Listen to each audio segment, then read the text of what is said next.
একটা নারী, আল্লাহ রসুল বলছে নারী কাকে বলে?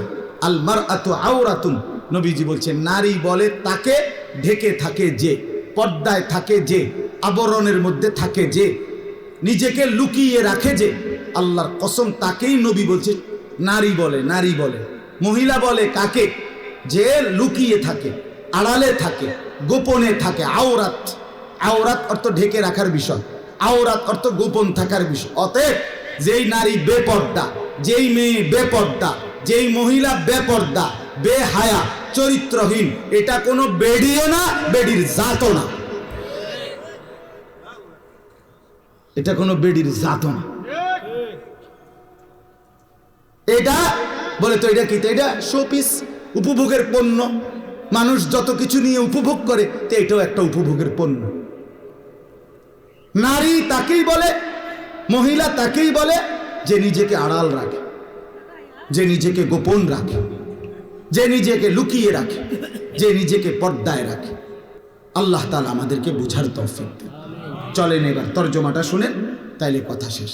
আল্লাহ তাআলা নারীদের ব্যাপারে সরাসরি লক্ষ্য করে মহিলাদেরকে, মুসলিম রমণীদেরকে, মুসলমানের মা, মুসলমানের স্ত্রী, মুসলমানের মেয়ে, মুসলমানের বোন, তাদেরকে লক্ষ্য করে আল্লাহ সরাসরি বলতেছে ওয়াকারনা ফি বুয়ুতিকুন্না, 22 নম্বর পারা 33 নম্বর সূরা, সূরা আহজাবের 33 নম্বর আয়াত। আল্লাহ কি বলে দেখেন, একজন মুসলিম নারীর করণীয় কি, কর্তব্য কি?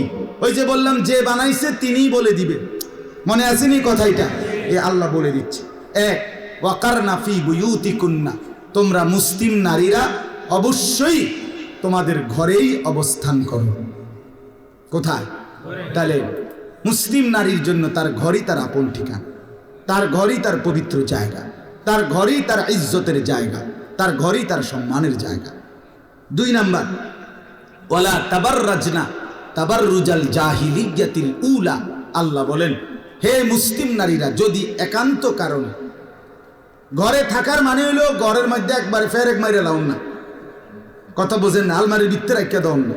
অর্থ হইল একান্ত প্রয়োজনে নারী বাইরে যাইতে হবে, কখনো স্বামীর বাড়ি, কখনো বাবার বাড়ি, কখনো হসপিটাল, কখনো পেরেশানি, অথবা এমন কোনো নারী, জ্ঞান অর্জন হোক, দুনিয়ার যে কোনো বিষয়ে আল্লাহ বলেন যদি বিশেষ কোনো যৌক্তিক প্রয়োজনে বাইরে যেতেই হয়, তো আল্লাহ বলেন অজ্ঞ নারীরা, মূর্খ নারীরা যেভাবে বেপর্দা চলে, এইভাবে তোমরা বের হইও না,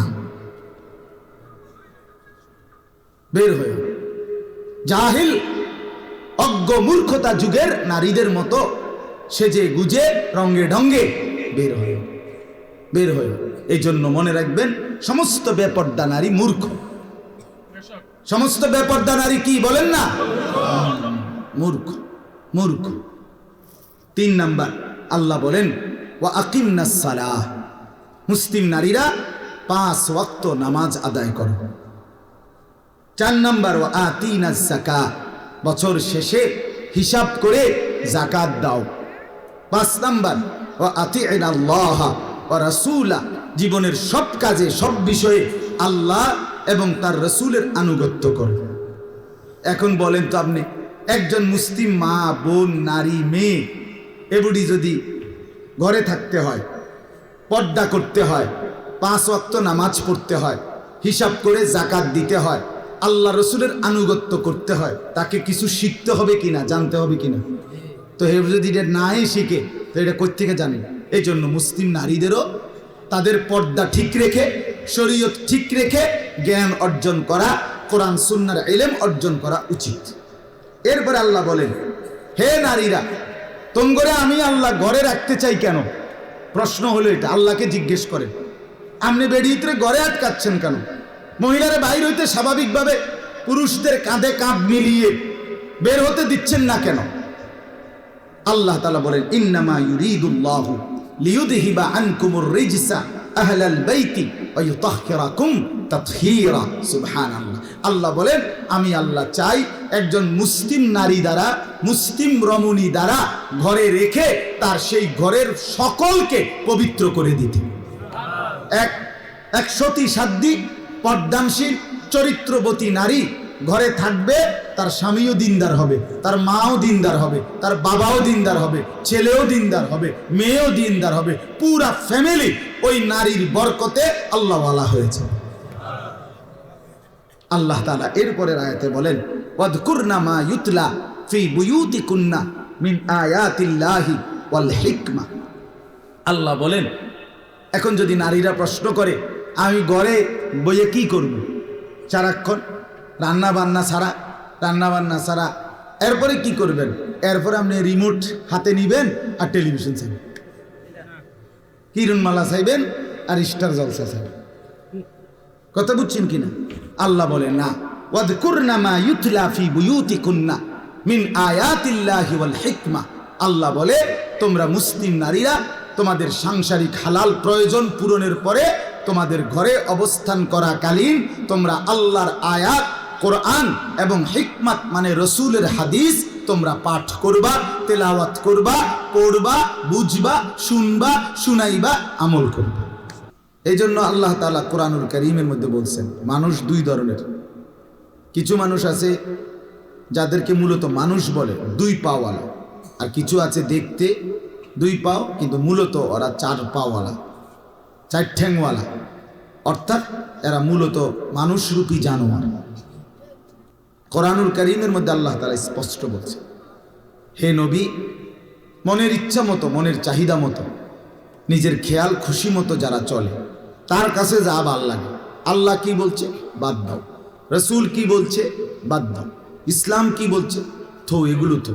সব কিছুর মধ্যে হুজুরের টাইম নাই, সব কিছুর মধ্যে কোরআন হাদিস টাইম নাই, সব কিছুর মধ্যে ইসলাম নিয়ে টানাটানি করো না।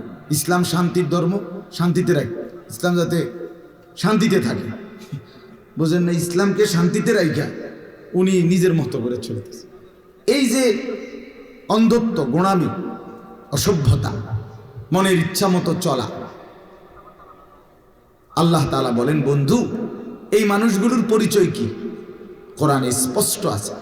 আল্লাহ বলেন, আমাকে বাদ দিয়ে, রসুল আপনাকে বাদ দিয়ে, মনের ইচ্ছা নিয়ে খামখেয়ালি করে যে চলে, আল্লাহ তাআলা বলেন, ইনহুম ইল্লা কাল আনআম, এরা আর কিছু নয়, শুধুই জানোয়ার। কোরআনের স্পষ্ট শব্দ। আমরা প্রত্যেকেই বুঝি এবং জানি আমাদের সৃষ্টিকর্তা আল্লাহ। আমরা যারা পুরুষ, আমাদেরকেও বানিয়েছেন আল্লাহ। আমাদের যারা নারী, মা, বোন, স্ত্রী, কন্যা, তাদেরকেও বানিয়েছেন আল্লাহ। স্বাভাবিকভাবে গোটা সৃষ্টি, গোটা কায়নাত সবটাই সৃষ্টি করেছেন আল্লাহ। এখন একেবারে স্বাভাবিক যুক্তির কথা হলো, স্বাভাবিক বিবেকের কথাই হলো, যে জিনিস যিনি বানায় উনি ভালো বলতে পারে এটার ব্যবহার বিধি কি, ওই জিনিসটা কিভাবে চালাইলে, কিভাবে ব্যবহার করলে, কোথায় থাকলে, কোথায় রাখলে, কেমন পরিবেশে রাখলে উপকার হবে, ফায়দা হবে, যথোপযুক্ত উপকার দেবে, এটা বানানেওয়ালাই ভালো বলতে পারে এবং বলে দেয়। দেখবেন ওষুধের সিরাপের মধ্যে লেখা থাকে এত ডিগ্রি বা এতটুকু সেন্টিমিটার তাপমাত্রার নিচে রাখেন, শিশুদের নাগালের বাইরে রাখেন, ইত্যাদি ইত্যাদি দিক নির্দেশনা থাকে। প্রত্যেকটা পণ্যের একটা দিক নির্দেশনা থাকে। তো আমরা যেহেতু এটা বুঝলাম যে আল্লাহ তাআলাই পুরুষের সৃষ্টিকর্তা, আল্লাহ তাআলাই নারীর সৃষ্টিকর্তা, পৃথিবীর সমস্ত মহিলা, নারী, তাদের সৃষ্টিকর্তা আল্লাহ। অতএব ইনসাফের কথা, যুক্তির কথা এটাই যে আল্লাহ তাআলাই বলে দিবেন যে আমার সৃষ্টি নারী কোথায় থাকবে, কি করবে, কিভাবে থাকবে, এটা আল্লাহ তাআলাই বলে দিবেন। আর আল্লাহ যা বলে দিবেন, বলে দিয়েছেন, এটাই যৌক্তিক, এটাই উচিত, এটাই ইনসাফপূর্ণ, এটাই বাস্তবসম্মত। কিন্তু দুর্ভাগ্য হলো আমরা সংখ্যাগরিষ্ঠ মুসলমান আজকে আমাদের মানসিকতা হলো যে আমরা নারী কিংবা পুরুষ, ঘর কিংবা পরিবার, নিজের ব্যক্তি জীবন কিংবা সব দিক আমরা সাজাইতে চেষ্টা করি দুনিয়াবি কোনো ফাসিক, কোনো কাফের, কোনো নাফরমান, কোনো অবাধ্য, আল্লাহর কোনো দুশ্মন, ইসলামের বিরোধী, কোরআন সুন্নাহর বিরোধী কারো কাছ থেকে চুল বলেন, মোষ বলেন, দাড়ি বলেন, টুপি বলেন, লেবাস বলেন, পোশাক বলেন, ঘর বলেন, বাহির বলেন, নারী বলেন, পুরুষ বলেন, চলা ফেরা, উঠা বসা, সাজগোজ, আচার আচরণ, লেনদেন, পারস্পরিক আচরণ, সব কিছু সর্বান্ত অধিকাংশ সংখ্যাগরিষ্ঠ মুসলমান, শতকরা 99 জন 98 জনেরই ফিকির দুশ্মনদের থেকে গ্রহণ করে, কাফেরদের থেকে গ্রহণ করে। ও টেলিভিশনের নায়িকা থেকে একজন মহিলা নিজের জিন্দিগির সমস্ত সাজগোজ গ্রহণ করে।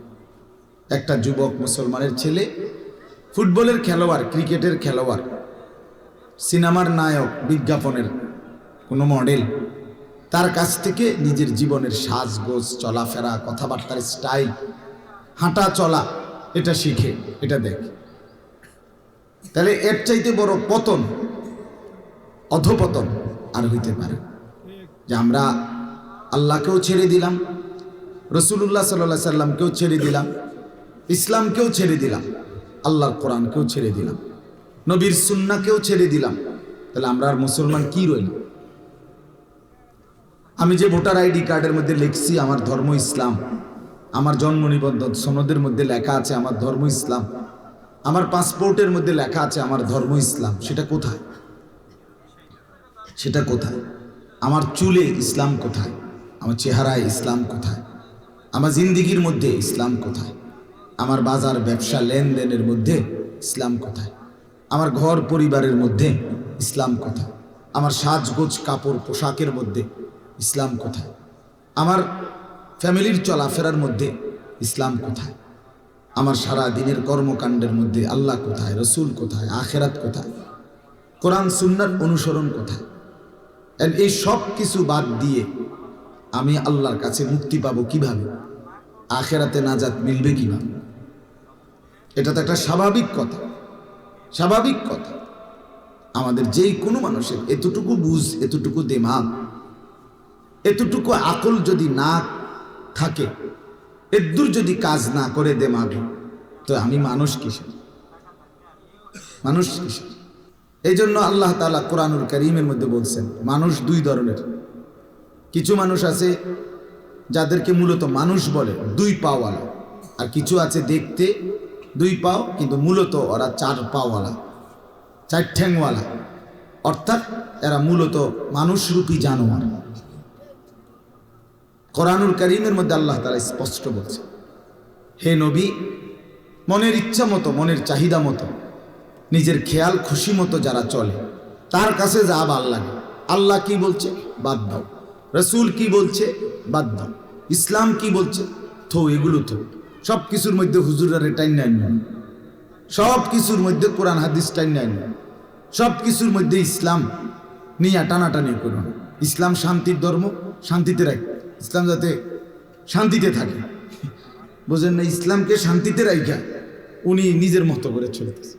এই যে অন্ধত্ব, গোঁড়ামি, অসভ্যতা, মনের ইচ্ছা মতো চলা, আল্লাহ তাআলা বলেন বন্ধু, এই মানুষগুলোর পরিচয় কি?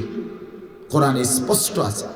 আল্লাহ বলেন আমাকে বাদ দিয়ে, রসুল আপনাকে বাদ দিয়ে, মনের ইচ্ছা নিয়ে খামখেয়ালি করে যে চলে, আল্লাহ তাআলা বলেন ইনহুম ইল্লা কাল আনআম, এরা আর কিছু নয়, শুধুই জানোয়ার। কোরআনের স্পষ্ট শব্দ। আমি তো প্রতিদিন বলি যে সমস্ত ছেলেরা তোমরা পেশাব করে পানি নাও না,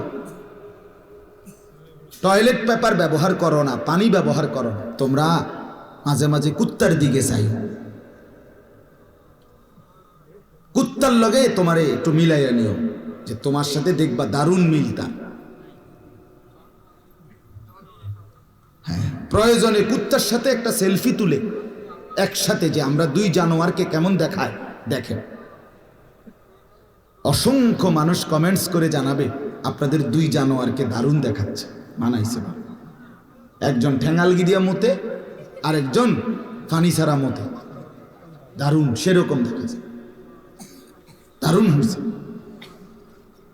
অপবিত্র সন্তান যার শরীর নাফা, পেশাব করে পানি নেয় না, এটা মানুষের কোনো কাতারেই পড়ে না,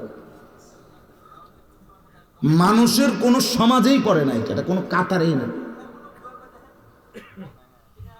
ভদ্রতার কিচ্ছু নাই এটার ভিতরে, অপদার্থ, অপবিত্র, এটা অপবিত্র। এজন্য এটা বুঝা দরকার। আল্লাহ তাআলা আমাদেরকে মুসলমান বানাইছে, 800 কোটি মানুষের মধ্য থেকে আল্লাহ পছন্দ করে, আমাদের কোনো যোগ্যতা ছাড়া, আমাদের কোনো তদবির ছাড়া আল্লাহ দয়া করে আমাকে মুসলমান মা বাবার ঘরে জন্ম দিয়েছেন, এই তাফালিং আর এই ফালতু কাজ করার জন্য নয়। এজন্য প্রিয় ভাই, নষ্ট হইও না, নষ্ট হইও না, নষ্ট হইও না, সুন্দর এই জিন্দেগি নষ্ট করে দিও না।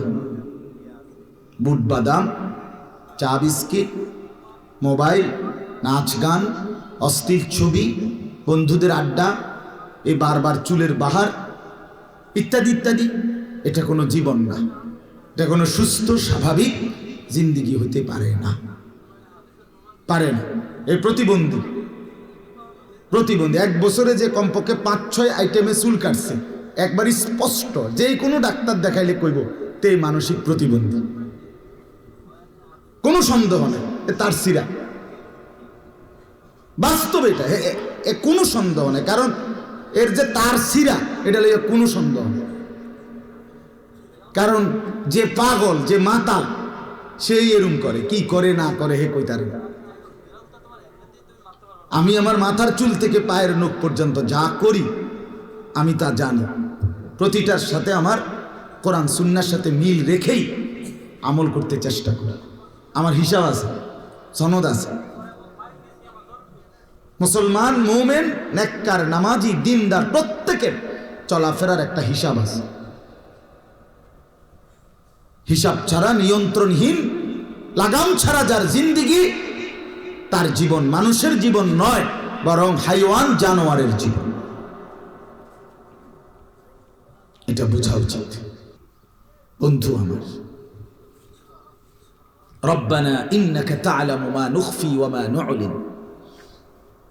ইব্রাহিম আলাইহিস সালাম বলছে, আল্লাহ আমি জানি আপনি আমার গোপন বিষয়গুলোও জানেন, আপনি আমার প্রকাশ্য বিষয়গুলোও জানেন। ওমা ইয়াখফা আলাল্লাহি শাইউন ফিল আরদি ওয়ালা ফিস সামা। আল্লাহর কাছে 7 আসমানের উপরে, 7 তবক জমিনের নিচে কোনো কিছু গোপন নাই। রাত 2টায় মা না ঘুমায়, আল্লাহ ঘুমায় না।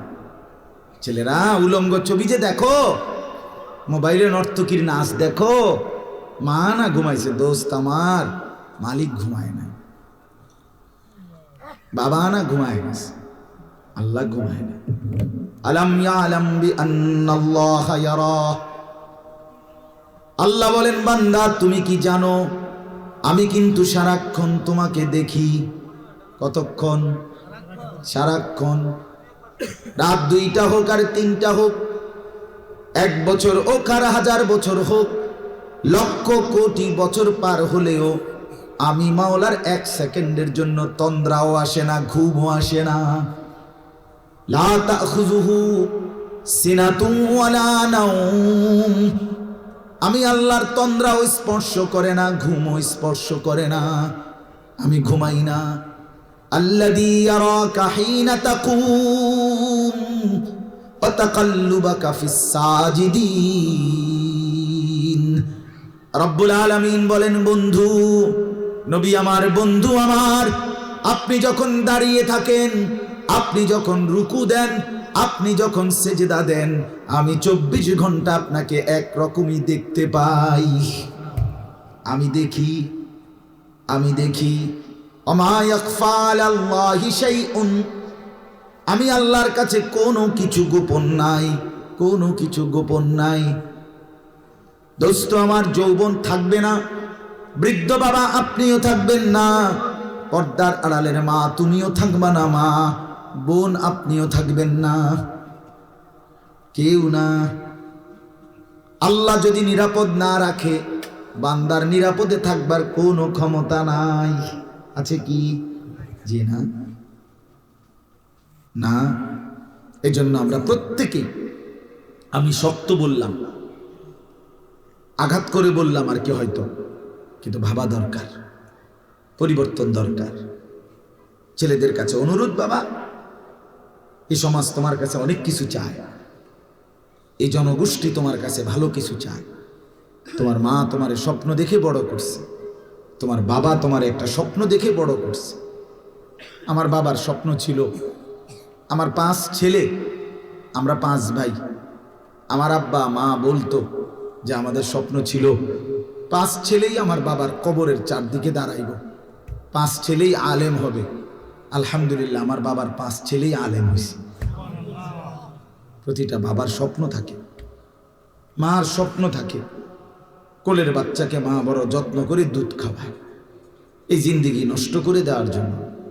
আজকে 16 বছরে তুমি জীবনটা নষ্ট করে দিবা, এজন্য মা দুধ খাওয়ায় না, এজন্য বাবা আদর যত্ন করে লালন পালন করে নাই। বন্ধু, বিদেশের জমিনে যে সমস্ত লোকরা পড়ে আছে, ওরা বিদেশের মাটিতে 6 বছর 12 বছর 16 বছর এত কষ্ট করে কামাই রোজগার করে কলিজা পানি করে বছরের পর বছর 12 ঘন্টা ডিউটি করার পরে নিজেদের রুমে আইসা যারা কোনোদিন মাকে দেখে না, বোনকে দেখে না, স্ত্রীকে দেখে না, ছেলে মেয়েকে দেখে না, সে মানুষটা কি পরিমাণ কলিজাটা পাথর বাইন্দা কয়টা টাকার জন্য, বউ বাচ্চার সন্তানদের জীবন গঠনের জন্য এই টাকার আশায় বিদেশের জমিনে দিনের পর দিন রাতের পর রাত পড়ে থাকে। বিনিময়ে তুমি বুঝি এই মোবাইল টিপ্পা, উলঙ্গ ছবি দেখা এই টাকাগুলো নষ্ট করে দিবা, এই জিন্দিগি নষ্ট করে দিবা, এই আশা? এটাই কথা ছিল ভাইয়া। আমার একদিন এক ছেলে হারাম শরীফে সৌদিতে ওই হজমরা জড়ায় ধরে বলছে, কাইন্দাস নরসিংদী বাড়ি, যে হুজুর আমি আজ 11টা বছর কোনোদিন বাদ যাই নাই, বাবার অভাব, সংসারের ঋণ শেষ হয় না, 11 বছর ধরে পড়ে আছি হুজুর, কোনোদিন অসুখ বিসুখ হইলে একটা ট্যাবলেট কেউ খুললে দিব, এই মানুষটাও নাই। 11টা বছর ধরে বিদেশের মাটিতে পড়ে আছি, মা বাবা ভাই বোনের মুখে হাসি ফুটাবার জন্য। সেদিন একবার গত বছরের আগের বছর মনে হয় ওমরায় যাওয়ার পরে এক লোক বলছে, আমাদের কুমিল্লা বাড়ি, সে আমারে জড়ায় ধরে বলছে, হুজুর আমি 16 বছর বিদেশ করি, আমি 12 তালা না জানি 18 তালা বিল্ডিং এর নিচে আন্ডারগ্রাউন্ডে নিচে একটা ছোট্ট রুমে আমরা 10-12 জন ফ্লোরে চাদর বিছাইয়া ঘুমাই। কয় এই কষ্ট করে টাকা জমাইয়া স্ত্রী ছেলে মেয়েকে শহরে বাংলাদেশে 7 তালা ফ্ল্যাটের উপরে ফ্ল্যাট ভাড়া করে তাগরে রাখি তাগরে ভাড়া রাখছি, ওইখানে ফ্ল্যাট বাড়িতে 7 তলার উপরে নিচে থাকি ফ্লোরে। বিনিময়ে আমি ফোন করছি, স্ত্রীও ফোন ধরে না, ছেলেও ফোন ধরে না। অনেকক্ষণ ফোন করার পরে ছেলেটা ধরছে, ধইরা বললাম যে বাবা কথা বলতে চাইছি। ছেলে বলতেছে, আব্বু আমি এখন খেলতেছি মোবাইলে, পরে কথা বলবো। 3বার ফোন দিছি, 3বারই ফোলা কইতেছে হাতে খেলে, হাইতে সময় নেই। উনি নিজে আমারে বলছে, কওজরা আমি কাউরে না জানাইয়া শেষে টিকিট কইরা দেশে আইছি, আইয়া 7 তালার থেকে কয় লাইতে ফোলাটারে নিচে নামাইছি, আর বেডিরে কইছি তুইও নাম, গ্যারামে যেই মাটির ঘরে থাকতি ওই এখানেই থাক। কয়ের পরে নামাইয়া তারারে গ্যারামে থুইয়া বাইত রাইকা বিল্ডিং সাইরা তারপর আইছি।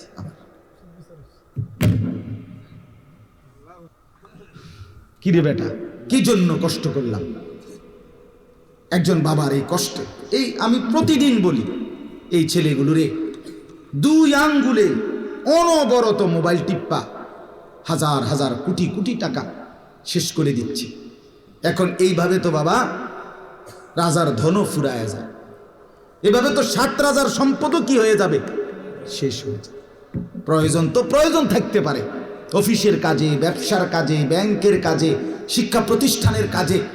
বড় মোবাইল, সেটা যদি কোনো দরকার প্রয়োজন, তো সেটা তো প্রয়োজন প্রয়োজনের মধ্যে, কিন্তু হাঁটতে চলতে উঠতে বসতে রোডে গাড়ে পেশাব পায়খানা টয়লেট বাথরুম রাত 2টা সারা দিন রাত মোবাইলটা টিফোন, এটা প্রয়োজন?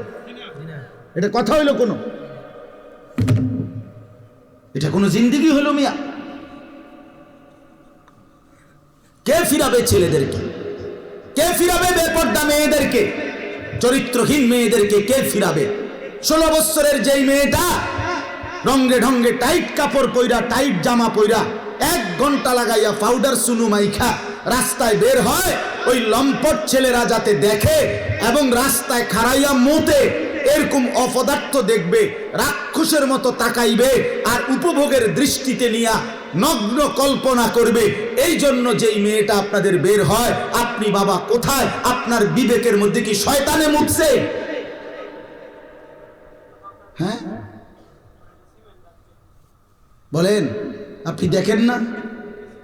আপনি বুঝেন না? আপনার বেপর্দা মেয়ে কোথায় যায়? আপনার বেপর্দা স্ত্রী কোথায় যায়? আপনার ঘরে যে রঙিন টেলিভিশন চলে, সিনেমা, নর্তকীর নাচ, উলঙ্গ ছবি, নাচ গান, হিন্দি সিরিয়াল, হ্যাঁ স্টার জলসা, এগুলো যে দেখে, এইগুলো দেখে আপনার বিবি বাচ্চা কি শিখে আপনি বুঝেন না? কথা বলেন না কেন? কে শুধরাবে? কে শুধরাবে? এই জন্য বললাম, আমাদের এই মাদ্রাসাগুলো উম্মতের শেষ আখিরি ঠিকানা, মুসলমানের ইমান আমল বাঁচাবার শেষ কেন্দ্র মাদ্রাসা। বলেন আলহামদুলিল্লাহ, বলেন আলহামদুলিল্লাহ। আপনাদের ছেলেদেরকেও বাঁচাইতে হবে, আপনাদের মেয়েদেরকেও বাঁচাইতে হবে। আপনাদের আল্লাহ কাছে যে জানতে হবে ছেলে কি করবে, মেয়ে কি করবে, পুরুষ কি করবে, নারী কি করবে, এটা আল্লাহ বলে দিবে। নিজেরা ভাবলে হবে না, টেলিভিশন থেকে শিখলে হবে না। সিনেমার নায়িকা, বিজ্ঞাপনের গায়িকা, ফুটবলের খেলোয়াড় আর ক্রিকেট খেলোয়াড় থেকে মডেল নিলে হবে না। মডেল নিতে হবে জীবন চলার পথেও। একবারে চুল হোক, দাড়ি হোক, জামা হোক, প্যান্ট হোক, ব্রাশ হোক, টুথপেস্ট হোক, আপনি হাসি হোক, কান্না হোক, খোদার কসম সব কিছুই নিতে হবে রাসূলুল্লাহ সাল্লাল্লাহু আলাইহি সাল্লাম থেকে।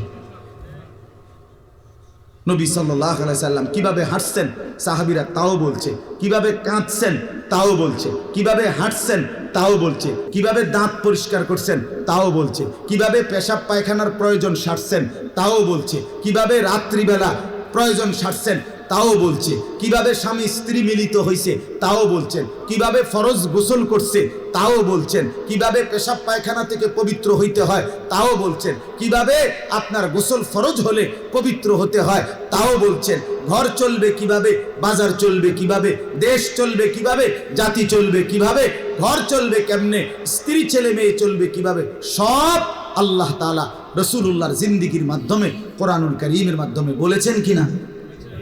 তা আপনার কিচ্ছুই বাদ দিলেন, সব ছেড়ে দিলেন, তো কেমনে হবে জীবন? আমরা টিকবো কিভাবে? বিশ্বাস করেন, আমাদের আল্লাহ ছাড়া কেউ নেই। আমাদের জন্য, আমাদের নিরাপত্তা, আমাদের দুনিয়ায় বেঁচে থাকার অধিকারের জন্য আল্লাহ ছাড়া কেউ নেই, কেউ নেই। কোন পৌঁছেগা হামে তেরে সওয়া? হাকিমুল উম্মত থানভী রাহমাতুল্লাহ আলাইহি বলছেন এটা, যে আল্লাহ আপনি ছাড়া আমগো খবর নেয় কে, আমগো কথা জিজ্ঞেস করে কে, আমরার কথা জিগায় কে? বলে। এজন্য 48 দিনের লাগাতার আক্রমণে ইসরায়েলের ইহুদিরা 23 লক্ষ মুসলমানকে বসত ভিটা, একদম বাড়ি ঘর, একটা ভিটা মাটি, একটা ঘর আর মাটির উপরে অক্ষত নাই। এই 48 দিনের লাগাতার আক্রমণ 15,000-এর চাইতে বেশি নারী, শিশু, অবুঝ বাচ্চার রক্তে জমিন ভেসে গেছে। শহীদ, শহীদ মায়ের রক্ত, শহীদ বোনের রক্তে, শহীদ মাসুম বাচ্চার রক্তে আল্লাহর জমিন ভেসে গেছে।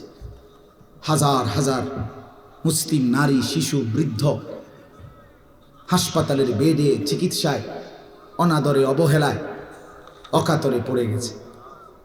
মুসলমান তার লাশ নিজের জন্মভূমিতে দাফন করার অধিকার পায় নাই। আমরা নিজের পত্রিকায় দেখছি ফিলিস্তিনের মুসলিম মুসলমানের লাশ কুকুরে টানা হেঁচড়া করতেছে। দাফনের অভাবে পড়ে আছে। আর কত নির্যাতন জুলুম দেখলে, মুসলমানের উপরে আর কত পরিমাণ আঘাত দেখলে আমরা বুঝবো যে আমাদের আল্লাহকে ডাকা দরকার। বলে আমাদের মাদের পর্দা দরকার, আমাদের ছেলেদের সেজদা দরকার, আমাদের বাবাদের হালাল উপার্জন দরকার। কখন বুঝবো আমরা? আমাদের বিজয় আসবে না আমনে বইয়া বইয়া আমরা যে যেমনে চলমু, আর আল্লাহ আবাবিল পাঠাইয়া ধ্বংস করে দিব কাফের। আর আপনি বিড়ি খাইবেন, বন খাইবেন, চা দোয়ানে বইবেন, টেলিভিশন চাইবেন, আপনি সুদের টিয়া গণবেন, আর আমনের ফুতে বেড়ি ছবি দেখবো, আমনের মাইয়া পরের ফোলার লগে সম্পর্ক করব। আর আল্লাহ তাআলা আবাবিল পাঠাইয়া, হ্যাঁ ফেরেশতা পাঠাইয়া কাফের মুশরিক ধ্বংস করে আপনারে আমারে নিরাপত্তা দিব? জি না, না বন্ধু। কোরআনুল কারীমে আল্লাহ বলছেন ইন তানসুরুল্লাহ, খেয়াল করেন কথাটা, ইন তানসুরুল্লাহ ইয়ানসুরকুম, কোরআনে আছে। আল্লাহ বলেন হে ঈমানদারগণ, তোমরা আমাকে আল্লাহকে সাহায্য করো, আমি তোমাদেরকে সাহায্য করব। তুমি আমার দ্বীনকে সাহায্য করো, আমি তোমার জিন্দেগি নিরাপত্তা দেব। কিন্তু শর্ত হলো তুমিও আগাইতে হবে। আচ্ছা বলেন, আপনারা বলেন, একটা সহজ উদাহরণ বলেন। বদরের যুদ্ধে আমাদের নবী এবং সাহাবীরা বিজয় লাভ করছে না পরাজয় বরণ করছে? কিভাবে? নবীজি সাল্লাল্লাহু আলাইহি সাল্লাম মদিনার থেকে ফু দিয়া, ঠিক না? অবশ্যই ফু দিছে। এনতে মদিনাতে বইয়া কি দিছে? এতে কাফেররা সব হাইরে গেছে, এই তো না? তো নবীজি সাল্লাল্লাহু আলাইহি ওয়াসাল্লাম ময়দানে গেছে কিনা? সাহাবীরা যুদ্ধে দাঁড়াইছে কিনা? যখন ৩১৩ জন সাহাবী, আমরা তাফসিরে পড়ছি, হাদিসে পড়ছি, পড়াইছি, তো নবীজি যখন ৩১৩ জন সাহাবীকে দাঁড় করাইছে ১০০০ কাফেরের মোকাবেলায়, তাকাইয়া দেখে ৩১৩ জন সাহাবীর কাছে তলোয়ার আছে দুইজনের কাছে, ঘোড়া আছে ৮টা, এই অস্ত্র আর কিচ্ছু নেই। আর বাকিরা সব খালি হাত দাঁড়ায় গেছেন, এমনি দাঁড়াইছে সিরিয়ান। কাফেরদের প্রত্যেকের হাতে অস্ত্র, লৌহ, বর্ষা, বল্লম, ঢাল, তলোয়ার। আল্লাহ নবী সাল্লাল্লাহু আলাইহি সাল্লাম সাহাবীদেরকে বলছে, বুখারীর রিওয়ায়াত, নবীজি বলছে তোমরা এমনি একটু দাঁড়াও, যেমনি আসো এমনি দাঁড়াও, আমি আসতেছি একটু। এ কথা বলে নবী পিছনের দিকে আসছে, আইসা একটা পাহাড়ের টিলার নিচে সমতল ভূমিতে আল্লাহ নবী সাল্লাল্লাহু আলাইহি সাল্লাম সেজদা দিছে, চোখের পানি ছেড়ে দিছে। আর আল্লাহকে বলছে, মাওলা আমার গত মক্কার 13 বছর আমি দিবানিশি মেহনত করে, আর মদিনায় আজকে প্রায় 1 বছরের কাছাকাছি, এই প্রায় 14 বছরের কাছাকাছি আমার দিবানিশি মেহনতের বরকতে, মেহনতের পরিশ্রমের ফসল আমার এই 313 জন। আমার আর নাই, আমি এই 313 জন মানুষ এখানে আইনা দাঁড় করাইবার আগে গত 14টা বছর আমি কষ্ট করছি। আমি তায়েফের রক্তে আমার পিঠ পাথরের আঘাতে ঝাঁঝরা করে ফেলছি। আল্লাহ আমার পুঁজি কয়জন, আপনি যদি আমার এই অল্প কয়জন অনুসারী এদেরকে ধ্বংস করে দেন আজকে কাফেরদের হাতে, আপনার জমিন আপনাকে সেজদা করবে কি? আল্লাহুম্মা ইন তুহলিক হাযিহিল ইসাবা লান তু'বাদা ফিল আরদ। আল্লাহ আমার এই ছোট্ট দলটাকে যদি শেষ করে দেন, তাইলে আপনার এই জমিনে আর ইবাদত করবে না। এই কথা বলে নবী কান্দা শুরু করছে, আল্লাহ আপনি আপনার সাহায্য করেন। আমি যে দূর আমার ছিল, আমি নিজে আমার অনুসারী নিয়ে দাঁড়াইছি। এই ঠিক তখন কসম আল্লাহর, আল্লাহ তাআলা জিব্রাইলকে ডাক দিয়ে বললেন, জিব্রাইল বন্ধু আমার কাঁদতেছে, যাও না তুমি, যাও আমার দোস্তের সাহায্য করতে যাও। জিব্রাইল তখন বলছে, রব্বুল আলামিন কয়জন নিয়ে যাইতাম, না একলা যাইতাম? আল্লাহ বলে 1000 যোদ্ধা ফেরেশতা নিয়ে এখন যান। আন্নী মুমিদ্দুকুম বিআলফিন মিনাল মালাইকাতি মুরদিফিন। 1000 ফেরেশতা নিয়ে জিব্রাইল সাহাবায়ে কেরামের কাঁধের সাথে কাঁধ মিলিয়ে যুদ্ধ করছে, মুসলমানদের বিজয়ের পতাকা উড়ে গেছে। বন্ধু আমার, আমরা আগাইতে হবে, আমরা সেজদা দিতে হবে, আমরা বন্দেগী করতে হবে, আমাদের স্ত্রীকে পর্দাশীল বানাইতে হবে, আমাদের মেয়েকে দিনদার বানাইতে হবে, আমাদের মাকে পবিত্র বানাইতে হবে, আমাদের কন্যাটাকে পবিত্র বানাইতে হবে, আমাদের বোনটাকে চরিত্রবান বানাইতে হবে। সবাই মিলে, আবারও বলছি, সবাই মিলে হইতে হবে, পুরুষরাও নারীরাও, জওয়ানরাও বুড়ারাও, সবাই মিলে একটি সুন্দর দ্বীনি পরিবেশ তৈরি করলে আল্লাহর রহমত আসে। একজন হুজুর, দুইজন হুজুর এটা হবে না। একজন, ওই বেচারা আহাজারি করছে আপনাদের সামনে মাদ্রাসার কথা বলতে গিয়ে। বাস্তবতা এটাই, লম্বা হয়ে যাচ্ছে, উনিও বুঝছে, কিন্তু ওই যে ওনার অস্থিরতা, বেচারার আবেগ থামাইতে পারতেছে না, যে সে একটা মাদ্রাসা গড়ার জন্য এই পরিমাণ কষ্ট করছে, দৌড়া দৌড়িয়ে হুড়া। আমার কাছে তো এই মাহফিলটার জন্য মনে 50 বার করছে। ডাক্তার বাহার, এই বেটা, ওই যে আমাদের কামরুল, আরো অনেকেই দফায় দফায় অনুরোধ করে এই মাহফিলটা মিলাইছে। আমার আরো একটা মাহফিল আছে, আবার এখন ওই হোমনা যাব। তাহলে আমি আপনাদের কাছে বলতে চাচ্ছি, আপনাদের কাছে এটা বুঝাইতে চাচ্ছি, আমি চেষ্টা করি, আমি বুঝি এই অস্থিরতা যদি আল্লাহর জন্য হয়, খোদার কসম পুরা জাতির বিরোধিতার মোকাবেলায় মাদ্রাসা দাঁড়ায় যাবে ইনশাআল্লাহ। শুধু শর্ত হইল এই অস্থিরতাটা যেন আল্লাহর জন্য, ইখলাস থাকলে। আমি আজকে 18 বছর, আমার এই ছোট্ট ওয়াজের জিন্দিগি 18 বছর, হ্যাঁ 18 বছর হয়েছে। এই কত ঝড়, কত তুফান, কত নিন্দা, কত সমালোচনা, কত কিছু, কত উনাফানা, কত জোরের, কত ফ্যানফ্যানানি শুনছি। আমি একটা সিদ্ধান্তে ছিলাম, যে যা মনে কক, যে কক ওয়াহাবি, যে কক দুশ্মন, যে কক ইডা, বাবুরে আমি কইতে কইতে আলগি দিয়া লাগছে। আমি কইতে থাক, উনি কইতেই থাকছে, আমরা বলতেই থাকছি। আল্লাহ তাআলা মুমিনের কলবের দিকে তাকাইয়া বরকত দিতেই থাকছে, কোনো সন্দেহ নেই, কোনো সন্দেহ নেই। এজন্য সবার কাছে অনুরোধ, দ্বীনকে ভালোবাসেন, কোরআনকে ভালোবাসেন, আল্লাহকে ভালোবাসেন, রাসূলুল্লাহ সাল্লাল্লাহু আলাইহি সাল্লামকে ভালোবাসেন। আমার তরিকায় আমনা ইউন লাগতো না, আমনের তরিকায় আমি যাওন লাগতো না। কেউ কাউরে নিয়ে টানাটানি করার দরকার নাই। প্রত্যেকেই ইসলামকে নিয়ে, কোরআন সুন্নাহর খেদমতকে নিয়ে ফিকির করা দরকার। ঠিক কিনা বলেন না কেন? এটা উচিত, এটা উচিত। আপনি পক্ষে থাকেন, পক্ষে থাকেন। কোনো মসজিদ, কোনো মাদ্রাসার বিরুদ্ধে যেন আপনার নাম না আসে। আমি এটা সবসময় বলি, কোনো মসজিদ মাদ্রাসার বিরুদ্ধে এই কথাটা যেন না আসে যে এই লোকটা মসজিদের বিরুদ্ধে।